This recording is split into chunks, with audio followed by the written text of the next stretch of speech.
E qualquer que escandalizar um desses pequeninos que creia em mim, melhor lhe fora que lhe pusessem ao pescoço uma grande pedra de moinho e que fosse lançado no mar.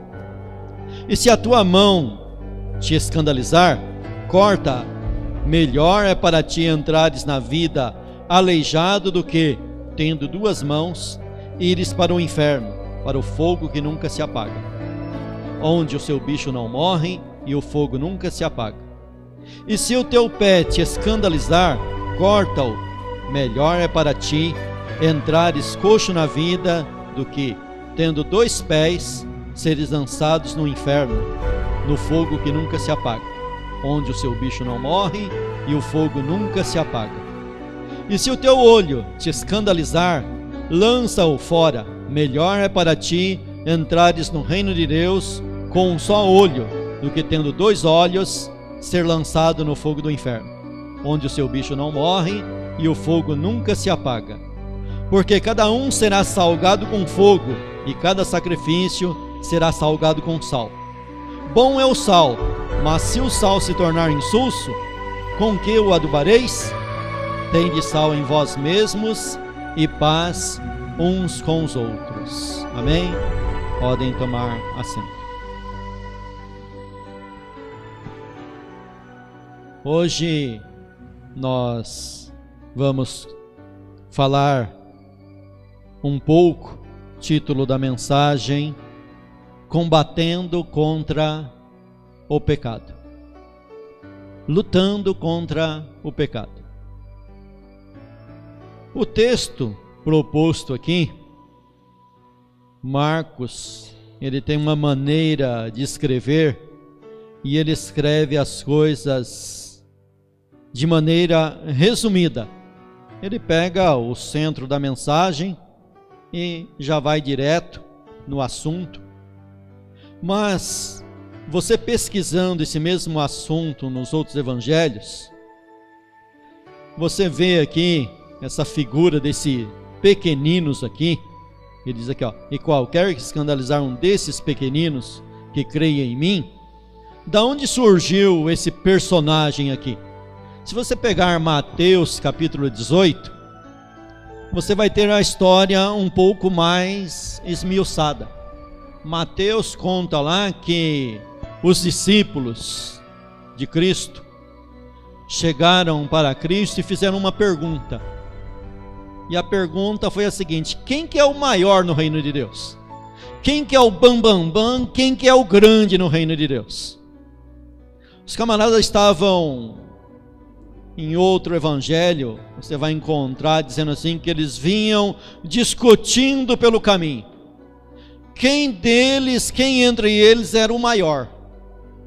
Eles estavam empregando suas forças, seu intelecto, seu tempo, as suas energias em discutir quem que era o melhor, quem que era o maior. Eles estavam com as suas emoções, seu pensamento, tudo aquilo que ele tem dentro de si, voltado para uma coisa que não tem validade nenhuma na ótica de Cristo, dentro do reino de Cristo. Eles estavam ansiosos e lutando e se degradando entre si e se pegando entre si para ver quem que era o maior. E eles chegaram para Cristo com essa predisposição, e Cristo não foi lá logo dando a resposta de cara. Cristo pegou então e exemplificou, fez uma comparação viva, trouxe uma criança para o meio e disse: olha, se você não se tornar como essa criança, nem no reino de Deus você chega. Então aquele que se tornar como essa criança, esse vai ser grande no reino de Deus. E aí, nós vamos agora falar um pouco sobre você estar empregando as suas energias, o seu tempo, o seu intelecto de maneira correta, não da maneira errada. Afinal de contas, aqueles discípulos estavam empregando as suas forças de maneira errada, de maneira equivocada. Eles estavam pensando que o reino de Deus é igual ao reino dos homens. Afinal de contas, no reino dos homens, quem se destaca em certas atribuições, em certas qualidades, esse é colocado nos cargos. Mas no reino de Deus, não, no reino de Deus, olha, no meu reino, disse Jesus, é bem diferente do reino dos homens. O reino dos homens, aquele que está na direção, aquele que é o presidente, aquele que é o rei, aquele que está em eminência, esse daí domina sobre os demais. E os demais têm que se curvar àquele que é maioral. Mas não será assim no vosso meio. No meu reino não vai ser assim. No meu reino vai ser diferente. No reino aí da terra se usam armas carnais. No meu reino se usa armas espirituais. É bem diferente, valores e métodos e meios diferentes do reino aí de aí fora. E agora então, nós vamos ver aqui dentro desse texto, como que Deus quer, como que Cristo quer os seus discípulos lutando no reino espiritual. Afinal de contas, a nossa luta não é contra a carne, contra o sangue, a nossa luta não é uma luta material, é uma luta espiritual, e as nossas armas devem ser espirituais também. O combate aqui, a luta que eu quero falar com vocês, é uma luta contra o pecado. O pecado, como está escrito lá em Hebreus, no capítulo 12, o pecado que tão de perto nos rodeia. Deixemos, pois, todo o embaraço e o pecado que tão de perto nos rodeia e vamos andar, caminhar para a glória de Deus. Deixando de lado o pecado, deixando de lado o erro, a maldade. O texto aqui está dizendo assim, olha, e qualquer que escandalizar uns desses pequeninos que criem em mim, opa, peraí. A primeira coisa no reino espiritual que eu devo me preocupar é com a minha vida de cristão, o meu caminhar cristão, a minha vida cristã.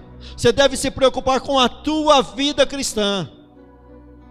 Cristo ensina que quando eu começar a querer me preocupar com a vida do meu irmão, eu devo primeiro me preocupar com a minha vida, para depois eu me preocupar com a vida do meu irmão. É fácil e muito prático apontar o erro dos outros. O difícil é olhar para si mesmo, achar o erro em si mesmo e se colocar uma autocorreção em si mesmo. Então Cristo ensina, olha, antes de você atentar no cisco que está no olho do teu irmão, vai primeiro e tira a trave que está no teu. Depois que você tirar a trave que está no teu, aí sim você vai tentar tirar o cisco que está no olho do teu irmão. Mas primeiro, cuida da sua vida primeiro. Olhe a sua vida espiritual e depois do momento que você pode se colocar como exemplo, aí sim você tem autoridade para chegar na pessoa e dizer para a pessoa, olha para mim, seja imitador meu, assim como eu sou imitador de Cristo. Então tem que ser algo prático, eu tenho que aprender a realizar primeiro, para depois ir ensinar os outros. Eu tenho que aplicar o remédio primeiro a mim, para depois aplicar esse remédio nas pessoas. Eu tenho que primeiro fazer o experimento em mim, depois que eu corrigir a mim, eu vou corrigir o meu irmão. É muito comum você ver mensagens, e depois que você começa a conhecer a vida do mensageiro, você desanima e deixa de acreditar na mensagem. Porque o camarada fala e não vive nada do que fala. Então, dentro desse texto, o que esse texto me ensina, a primeira coisa, é que eu tenho que ter uma predisposição. Eu tenho que ter um empenho comigo mesmo para deixar o pecado, para combater o pecado. E essa disposição não é uma disposição simples, é uma disposição que requer sacrifício. Você olha para esse texto, você se assusta com esse texto. Eu lembro até hoje, novo convertido, e nem era escola dominical, era um culto público, e o pregador mencionou esse texto, e alguém perguntou: mas é isso mesmo que está escrito?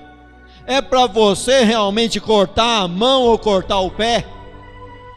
E o camarada então deu ali um floreio, fez um floreio e falou que na realidade não é isso que o texto está querendo dizer. Aí o pastor da igreja se levantou e deu a seguinte palavra: não era escola dominical, mas o negócio é tão difícil, é tão complicado, que acaba levando para uma aula. Afinal de contas, aí o pastor se levantou e disse assim: olha, Cristo, quando falou isso, se você levar em consideração o que é o pecado, o que representa o pecado, como Deus odeia o pecado, você tem que levar isso literalmente, porque o pecado é algo sério e tem que ser tratado à altura do pecado. Não é para amenizar a mensagem, mas é para ter um choque na mente, um choque na alma, um choque no pensamento, e ver que não é tão simples, não é tão fácil, precisa de um tratamento de choque para entender e compreender essa palavra, e colocar essa palavra e levar ela a sério, e saber que isso é de maneira literal, que nós temos que lutar contra o pecado. O pecado não é brincadeira, o pecado não é para ser tratado de maneira leviana, o pecado é para ser tratado como pecado, ele é inimigo e ele tem que ser tratado à altura como inimigo, de tal maneira que quando nós enxergarmos ele como inimigo, nós vamos dar o tratamento que ele merece, aquilo que ele merece, e cortar ele da nossa vida e jogar para longe, mesmo que isso seja um alto sacrifício para mim e para você. Não é para brincar com o pecado, não é para tolerar o pecado, não é para passar a mão no pecado, não é para tratar ele como bonitinho, como algo insignificante, mas é para trazer a dor, o sofrimento que ele merece. O pecado não é brincadeira, o pecado é inimigo, o pecado é errar o alvo, é não acertar o alvo que Deus colocou para mim e para você, e nós temos que tratar o pecado como um grande inimigo e agir com dureza contra ele. Não podemos brincar contra ele. E aqui o texto vai dizer que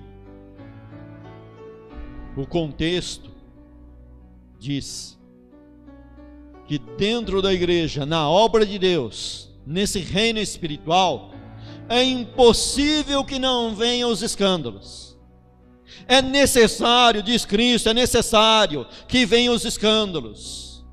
Você jamais vai conseguir deter os escândalos em certas pessoas, mas você pode deter em você. Você não pode mandar na vida dos outros, mas você pode mandar na sua.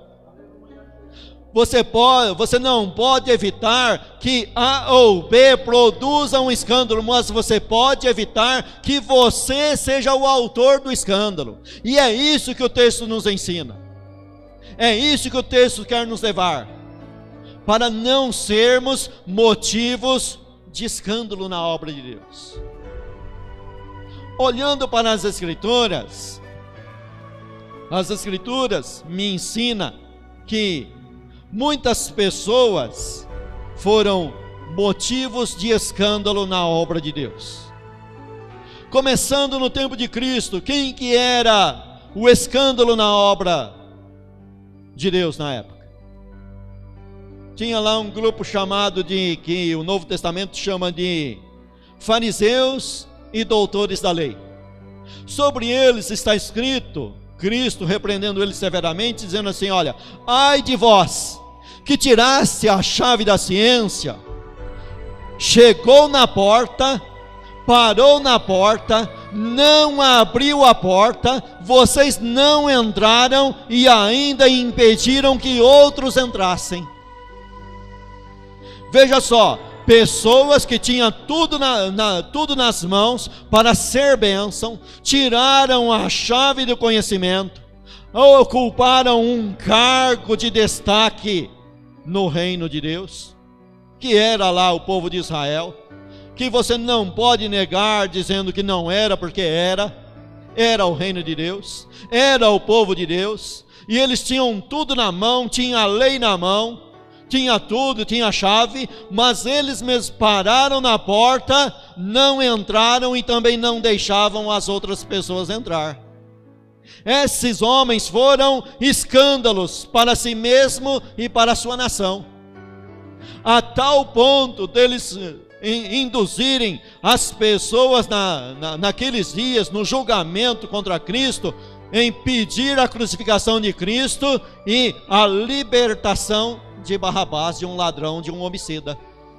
Eles levaram o povo a fazer uma péssima escolha. Eles que tinham a chave na mão, foram pedra e tropeço de escândalo para a nação inteira.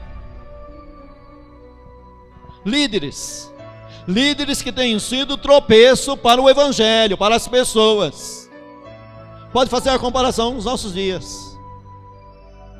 Irmão e irmã, você quer ver um tropeço grande na vida das pessoas? Falso profeta. Misericórdia, falso profeta, falso mestre, pessoa que está com o evangelho na mão e ensina o evangelho errado, são pedras de tropeço na vida da igreja, na vida das pessoas.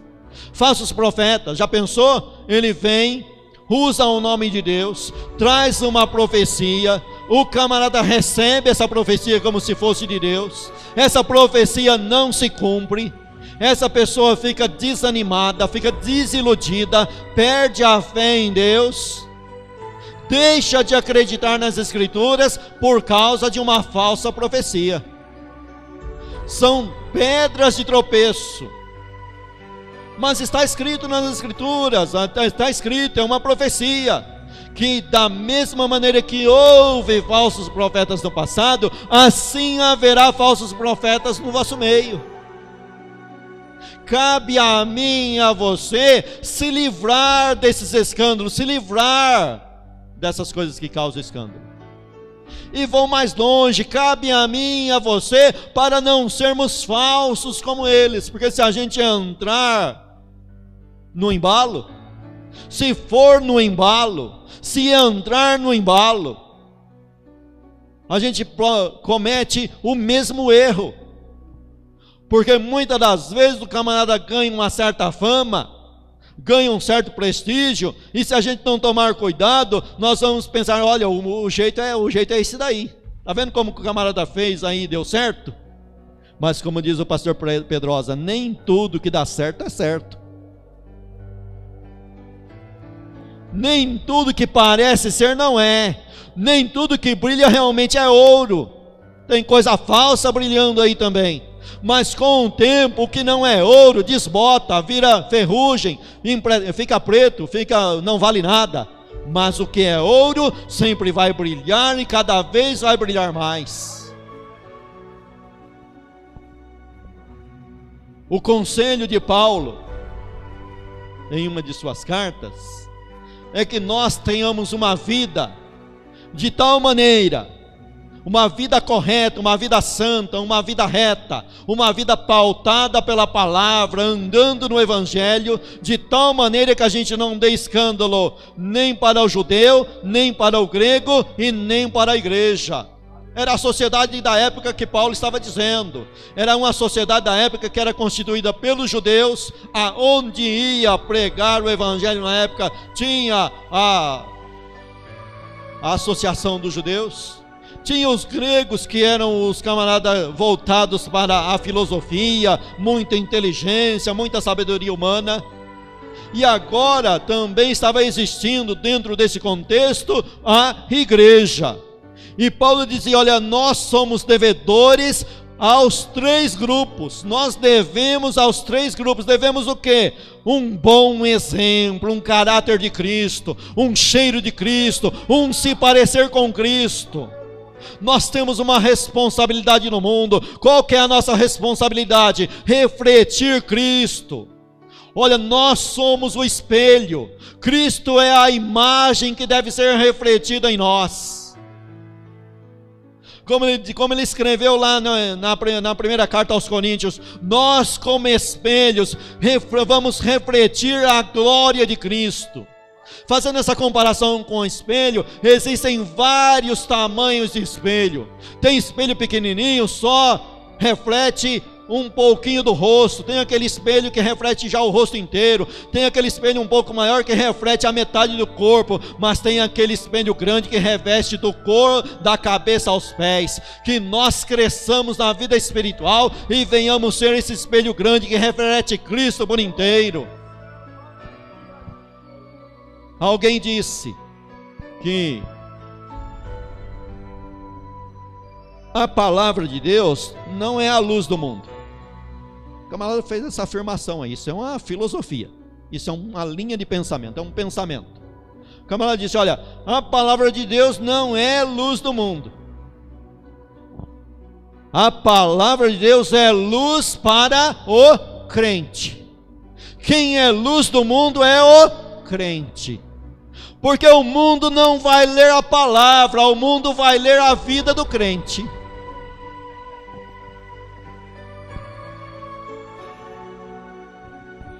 Quando as pessoas olham para você, elas querem ver algo diferente em você. Você é vigiado pelo teu vizinho de dia e de noite.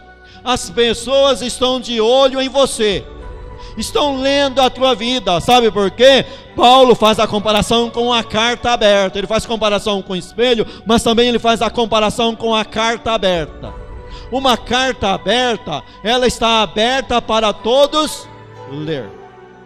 Você não pode pegar uma carta que está fechada, lacrada, e abrir essa carta se ela não for endereçada a você. Mas se essa carta se encontra aberta, ela se encontra aberta para todos a lerem.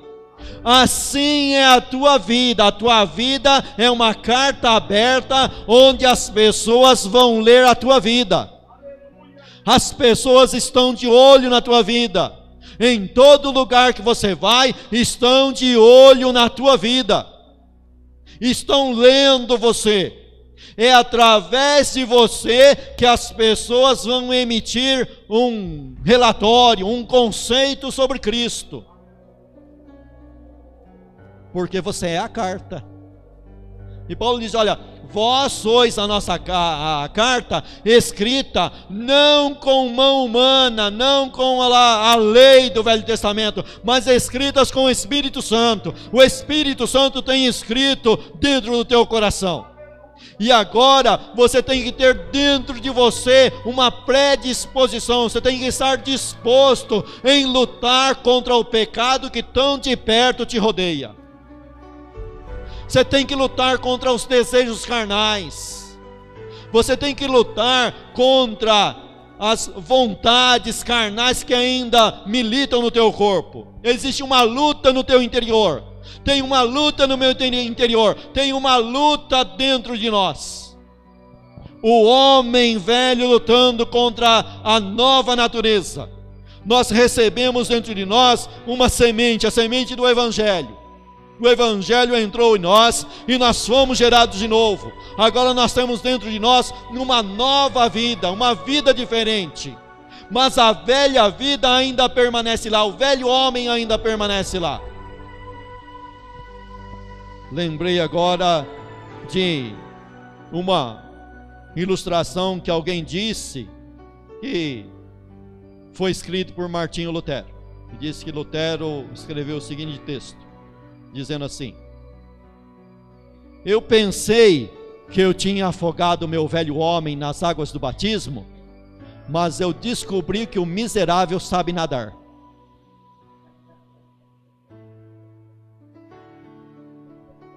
Eu não fui pesquisar para ver se ele disse isso, mas se inventaram isso, é uma invenção verdadeira. Porque quando nós passamos pelas águas do batismo, tem um ensinamento, e um ensinamento correto, bíblico, que diz que o nosso velho homem está sendo sepultado ali nas águas batismais. Isso está nas cartas aos Romanos, é um ensinamento correto. E por algum motivo, diz que Martinho Lutero olhou para esse texto e passou pelo batismo e dizia: olha, agora está resolvido, o problema está resolvido. Sabe por que está resolvido? Porque o meu velho homem se afogou nas águas do batismo, mas passou um dia, 2 dias, uma semana, um mês, 1 ano, 2 anos, e Martinho Lutero olhou para tudo isso e disse: olha, sabe de uma coisa? O miserável do velho homem sabia nadar, nadou e não morreu afogado, saiu nadando e agora está aprontando 1001 coisa errada. Essa é a nossa velha natureza, meu irmão e minha irmã. Ele sabe nadar, ele não ficou lá nas águas do batismo, não. Ele está te acompanhando. Agora me lembrei de uma comparação do Watchman Nee. O Watchman Nee fez a seguinte comparação: que nós carregamos conosco um cadáver. O cristão carrega consigo um cadáver, e esse cadáver se chama velho homem, a velha natureza. E esse cadáver vai junto com a gente e está lá.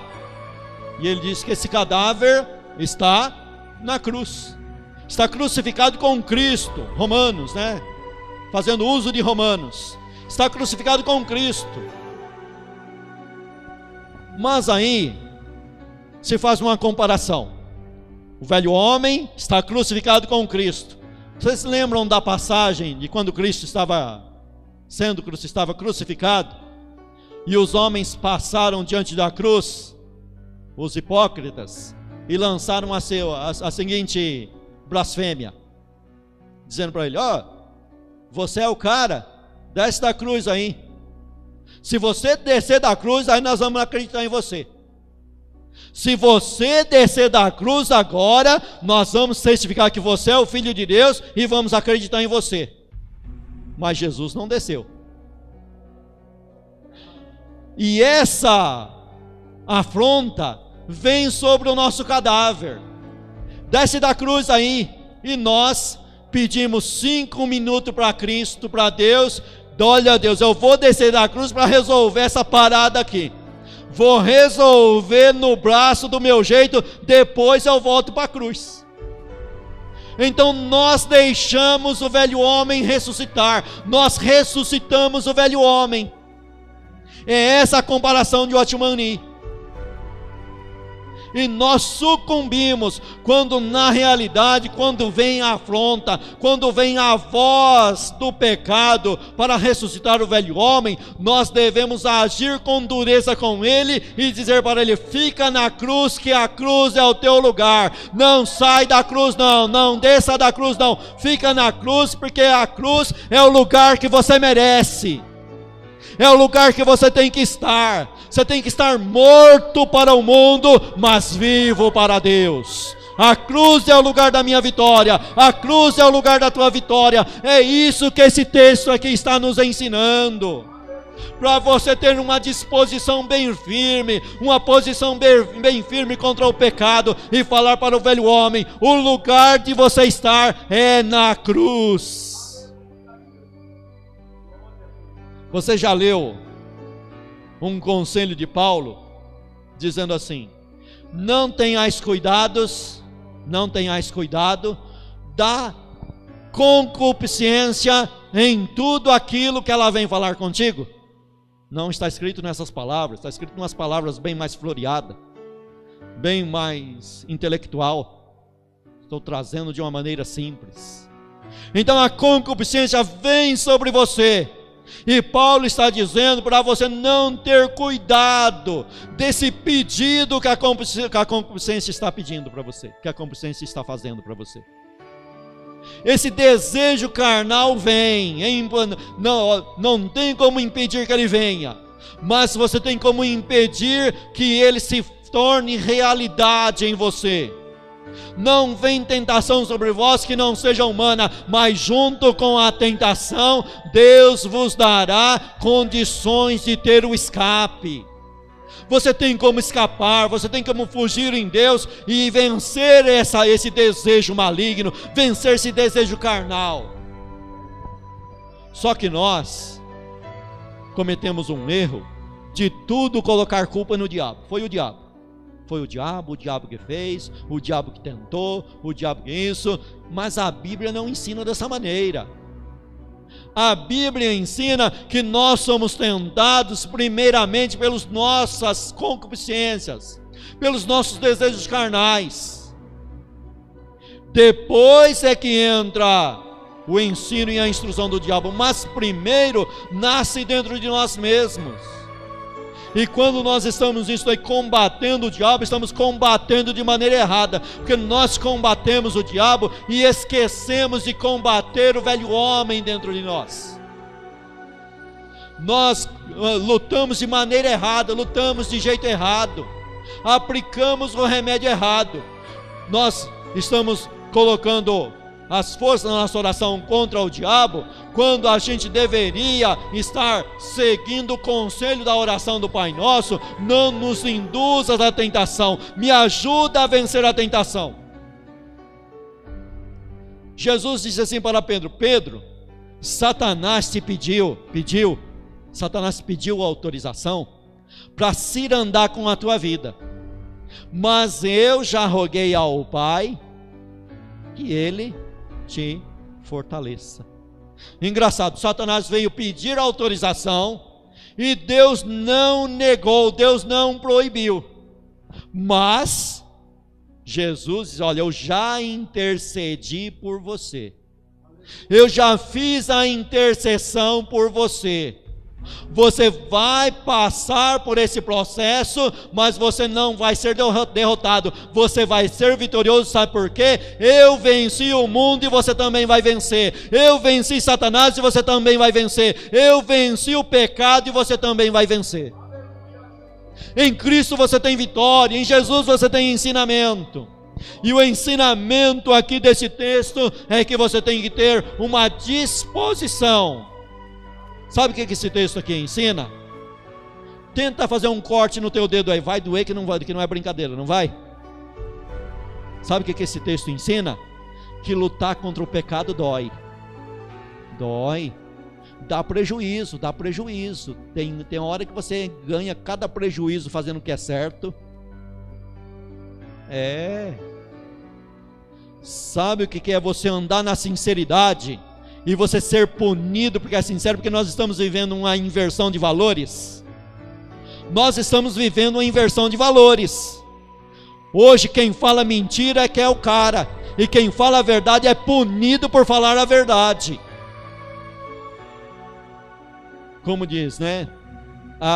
Você que tem aí mais ou menos a minha idade sabe disso, né? Os mais novos não sabem não, mas houve uma época que se a criança, o menino, o adolescente, o pai e a mãe mandasse comprar algo na padaria e voltasse para casa com um troco a mais, pai e a mãe queriam dizer: mas de onde apareceu isso daí? Se fosse um erro, fazia o filho ir lá e levar o dinheiro de volta. Hoje, olha como meu filho é inteligente, pegou o dinheiro a mais e trouxe de volta. É uma inversão de valores. Depois reclama que o político é ladrão, é corrupto, mas a corrupção começa na casa da pessoa, o erro começa na casa da pessoa. Olha, o desvio de moralidade começa na casa da pessoa, no ensino para a criança. E depois quer que a sociedade seja correta. Nós temos que pautar a nossa vida dentro das Escrituras, pautar a nossa vida na palavra de Deus. E Cristo diz assim: olha, se a tua mão te escandalizar, corta ela e lança-la para bem longe. O que significa isso para você? A mão é algo que é usado para muita coisa boa. Uma das coisas para o trabalho, para manter a sua casa, manter a sua família. Mas o ladrão usa de maneira totalmente diferente, não é isso? Mas de repente você vê-se diante de uma situação em que a tua mão vai cometer um delito muito grande. Ao ver isso, o que Cristo está ensinando? Mesmo que doa, mesmo que seja um alto sacrifício, mas faça esse alto sacrifício, porque é melhor você ter uma perca do que ser lançado no lago de fogo, do que ser lançado no inferno. Isso é literal? É lógico que não, meu irmão e minha irmã. É lógico que não, é claro, mas é para nós aprendermos e entendermos e compreendermos que nós temos que agir contra o pecado, e agir contra o pecado é colocar em nós um sofrimento para lutar contra esse pecado. É um sofrimento tal que nos leva para a cruz, que nos leva para o sofrimento de Cristo na cruz do Calvário. É considerar que quando Cristo estava sendo crucificado, o nosso velho homem estava sendo crucificado com Ele também. E agora nós estamos em um patamar de vida melhor, nós estamos num algo melhor, uma santificação pela cruz do Calvário, aonde nós vamos ter graça dada pela presença de Cristo, onde vamos ter condições de lutar contra esse pecado, de aplicar realmente um remédio amargo na nossa vida, e esse remédio amargo é o sofrimento. E aí ele diz aqui: se o teu pé te escandalizar, corta ele. É melhor você ter um sofrimento muito grande aqui, mas é um sofrimento passageiro, do que chegar lá na frente, perder a tua salvação, perder a tua vida e ser lançado no lago de fogo, onde o bicho não morre e o fogo nunca se apaga. Consultando os estudiosos, esse lugar que Cristo estava falando, ele não precisava explicar, porque os seus ouvintes conheciam esse lugar. Os ouvintes da época sabiam dessa parábola, dessa comparação que Cristo estava fazendo. Afinal de contas, esse lugar era um lugar aonde, no passado, os reis do passado de Israel usaram o lugar para sacrificar crianças para os ídolos. Depois, com o tempo, aquele lugar se tornou um lugar de lixão. E você sabe que lugar de lixão tem tudo coisa que não presta, e existe no lixão ali um fogo para ir eliminando aquele lixo. Só que junto com aquele fogo que nunca se apagava, tinha as coisas deterioradas que eram lançadas lá também. E essas coisas orgânicas criavam bicho. Então de um lado tinha o fogo que nunca se apagava, e de outro lado os vermes que também estavam lá de contínuo, como o lixo não acabava, também não acabava os vermes. Então era um lugar que agora estava representando um lugar de sofrimento para todo sempre. E Cristo pega esse lugar aí e diz: olha, é o sofrimento eterno. Ele traz algo da realidade que existe para as pessoas ver, para ensinar um pouquinho do sofrimento que aguarda os ímpios, aonde o bicho não morre e o fogo não se apaga. Porque se o juízo vindouro fosse um juízo de aniquilamento, seria moleza. Sabe por quê? O ímpio ia pensar: bom, vai chegar lá, eu vou deixar de existir, pronto. É um sofrimento só. Sabe aquele pensamento do suicida? O suicida, ele pensa que se matando vai acabar todos os problemas. Não, na realidade o problema começa quando morre. Se morre sem Cristo, aí é que vai começar o problema. Alguém diz assim: olha, o inferno aqui é na terra. Não, de jeito nenhum. Aqui nessa terra existe algo que os teólogos chamam de graça comum. A graça comum está aí. O camarada é um depravado, mas Deus permite ele comer, ele se alimentar, ele veste muitas das vezes melhor do que o justo. A graça comum é para todo mundo. A graça comum está aí, ó. nasce o sol para bom e para ruim. A chuva vem para o bom e para o ruim. Está todo mundo aí sendo abençoado. E ainda tem mais uma, hein? Enquanto estivermos nessa terra, a Bíblia nos obriga e nos ensina a orar por aqueles que nos perseguem. O camarada está lá perseguindo a gente, e a gente ainda tem a obrigação e devemos orar para que Deus tenha misericórdia dele e venha trazer e ainda converter o coração dele. Tem a graça de Deus, tem a intercessão da igreja, tem tudo aí nesse mundo. Mas lá não. Lá não tem mais intercessão. Lá é sofrimento para todo sempre. Se fosse aniquilado, tudo bem. Mas a ressurreição é para todos. Todos hão de ressuscitar, bons e maus. Os bons vai ficar do lado direito e os maus do lado esquerdo. Os bons vai ouvir: vinde benditos de meu Pai, possuí por herança o reino que vos está preparado desde antes da fundação do mundo. Mas os que estiverem do lado esquerdo, se ouvirá: apartai-vos de mim, para o lago de fogo, preparado para o diabo e seus anjos. Desde antes da fundação do mundo já está preparado o lago de fogo, e para lá irá todos os ímpios e todos aqueles que não forem achados escritos no livro da vida. Está escrito lá em Apocalipse.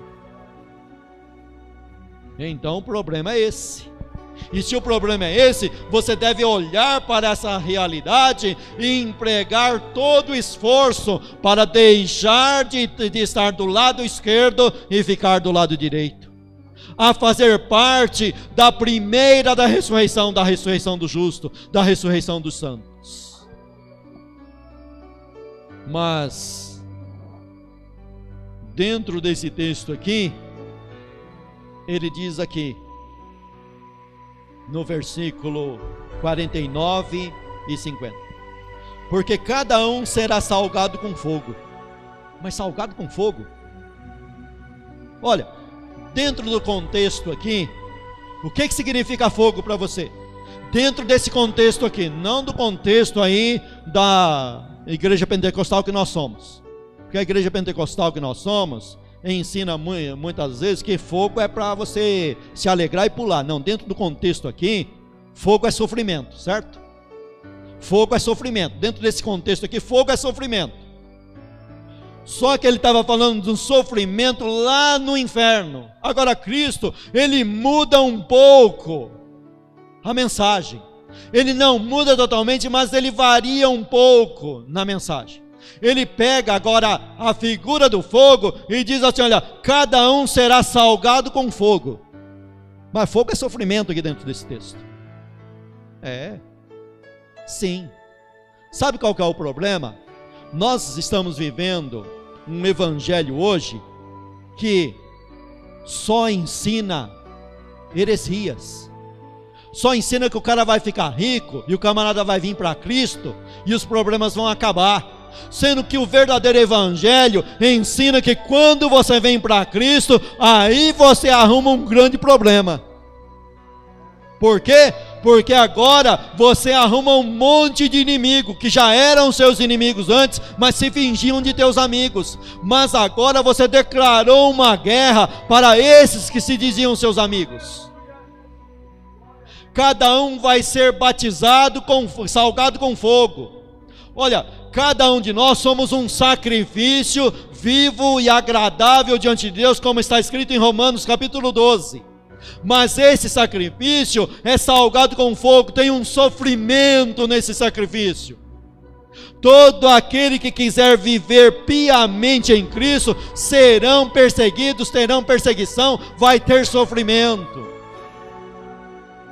Sabe qual que é o problema? O problema é que hoje nós somos ensinados que vai ser tudo maravilha, que vai vir para Cristo. Olha, evangélico está na moda, os cantores estão se tornando crente, estão se fingindo de crente. Hoje tá ao contrário. Antigamente era vergonhoso ser crente, hoje é chique, né?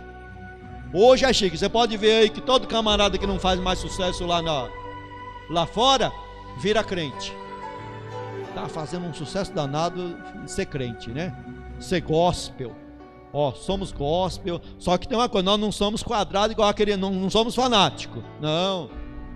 Mas agora nós somos gospel. Mas o que ensina o texto aqui? Que o verdadeiro crente vai ser salgado com fogo. Tem um certo sofrimento para mim e para você, que é verdadeiro, que é discípulo de Cristo, tem um certo sofrimento, um sofrimento pela verdade, um sofrimento. Olha, Cristo diz assim, ó, se alguém quiser vir após mim, tome a cada dia a sua cruz e siga-me. Tem que pegar a cruz, caminhar com a cruz, andar com a cruz. Isso significa que nós vamos ter o sofrimento, mas hoje é vergonhoso. Mas no tempo dos apóstolos, eles tinham essa mensagem, essa doutrina, como uma grande bênção. Ao invés de sair reclamando, eles saíam louvando e glorificando a Deus e dizendo ainda mais assim: olha, obrigado, Senhor, por ter me achado digno de sofrer por amor ao teu nome. É como colocaram nas redes sociais um camarada pregando e dizendo assim, ensinando assim: olha, dinheiro, dinheiro, dinheiro, eu quero dinheiro. Olha, você vai dizer na sua oração: dinheiro, dinheiro, dinheiro, eu quero mais dinheiro. E vai empregar toda a tua fé, toda a tua força em conseguir dinheiro. E a Bíblia ensina diferente. Ensina que você tem que aplicar a tua força para ganhar o céu, para ter Cristo, para ter vida em Cristo. A Bíblia ensina no capítulo 5, 6 e 7 de Mateus que nós não devemos ajuntar tesouro na terra, onde o ladrão mina, onde a traça rói, onde a ferrugem corrói tudo, mas devemos ajuntar tesouro nos céus. Estão pregando o evangelho contrário aí, um evangelho do diabo, um evangelho de Satanás. Quando o evangelho ensina que todo aquele que quer ser verdadeiro vai ser salgado com fogo, tem um certo sofrimento para mim e para você. Mas Paulo escreve que não há de ser comparada a nossa leve e momentânea tribulação, não há de ser comparado com a glória que em nós há de ser revelada. Porque se é certo nós sofrermos com Cristo, também é certo nós sermos glorificados com Ele. Nós que sofremos com Ele, vamos ter a graça e o privilégio de sentar no trono junto com Ele. Conforme diz na parábola: fosse fiel no pouco, sobre o muito eu te colocarei. Entre, venha, tenha domínio sobre as cidades, porque você foi fiel no pouco. Porque aqui você aceitou ser servo, porque aqui você bateram num lado do seu rosto e você ofereceu o outro. Porque você foi afrontado e não pagou na mesma moeda, mas abaixou a cabeça e colocou na mão daquele que julga todas as coisas. Vinde, benditos de meu Pai, entre no meu reino e reine junto comigo. Porque é certo, mas também é certo pagar tribulação aos que vos atribulam. E Paulo diz: eu queria que fosse mutilado, em outra versão, cortado, aqueles que vos inquietam. Aqueles que estão inquietando vocês, ensinando coisa errada, eu gostaria que eles fossem mutilados. Paulo diz: eu gostaria, mas isso daí está longe do meu desejo, está longe do meu alcance. Porque Deus julgará todas as coisas no momento certo. Se por hora eles não vão ser mutilados, mas eu trago o ensinamento certo para vocês. Eu trago o ensinamento correto. Nós não vamos calar os falsos profetas, nós não vamos calar os falsos mestres, mas vamos ensinar a palavra verdadeira, para que você pegue essa palavra verdadeira e fique do lado da verdade. Porque cada um será salgado com fogo, e cada sacrifício será salgado com sal. Se o fogo representa o sofrimento que o verdadeiro crente traz, o sal tem um outro significado que vai no sacrifício também, que é o de conservação. O sal é para trazer conservação. Então precisamos primeiro aplicar para nós mesmos. O sal vai dar aquele balanço na minha e na tua vida, para a gente não entrar em decomposição, para a gente não cheirar mal. Olha, é aquela parte da santidade, o ensinamento da santidade, a santidade que Cristo traz para dentro de nós, para que a nossa vida não caia em descrédito, para que a gente tenha condições de ser exemplo na terra. Precisamos desse sal em nós, precisamos desse equilíbrio moral, para não cair em desgraça moral. Você já viu como é triste quando um pregador de renome cai em desgraça moral? Como Cristo diz, Cristo falou e é verdade: para nada mais presta a não ser pisado pelos homens. Quando alguém da igreja que ocupa uma certa posição cai em desgraça moral, misericórdia, todo mundo paga o pato, não é? Você é daquela igreja lá, você é de lá, tá, é daquela igreja lá, né, sei, se for para mim ser de lá, Deus me livre e guarde, né? Eu que quero ser de lá coisa nenhuma, né? Os caras aprontam por aí, você ouve, não ouve? Você não recebe acusação? Mas o negócio está tão feio, que os camaradas aprontam e ninguém mais nem liga, não é isso? Sabe por quê? O camarada, quando ele chega numa carniça, na hora que ele chega, ele acha ruim, não é? Mas vai lá ficando 1 dia, 2 dias, 3 dias, dali um pouco, você não sente mais diferença nenhuma. O negócio está tão feio, que os camaradas erram, aprontam, e ninguém mais nem percebe, não sai mais nem na mídia, não dá mais nem mídia mais. De tão comum que está o erro no meio dos crentes. O negócio está feio, o negócio está bravo. É como diz a música caipira, né? O negócio está feio, quem não for filho de Deus está na mão do capeta. O negócio está bravo, meu irmão. Falta de sal, né? Está faltando sal. Falta sal. Precisamos de sal. E Cristo diz: olha, vocês são o sal da terra. Vocês são o equilíbrio da terra. A vida de vocês tem que ser de tal maneira que o vizinho olhe para você e pense 2, 3 vezes para falar um palavrão. Olha, o brilho de vocês deve ser fazer a diferença. Quando nós estamos num lugar, uma pessoa começa a falar palavrão, ela começa e dali um pouco ela para e fala: me desculpa aí, viu? Desculpa, eu sei que você não gosta disso, sabe? Me perdoa. Quantas das vezes já fizeram isso comigo? Olha, me perdoa, rapaz. Sabe por quê? Porque nós somos luz e sal da terra. Nós temos que andar com isso, irmão.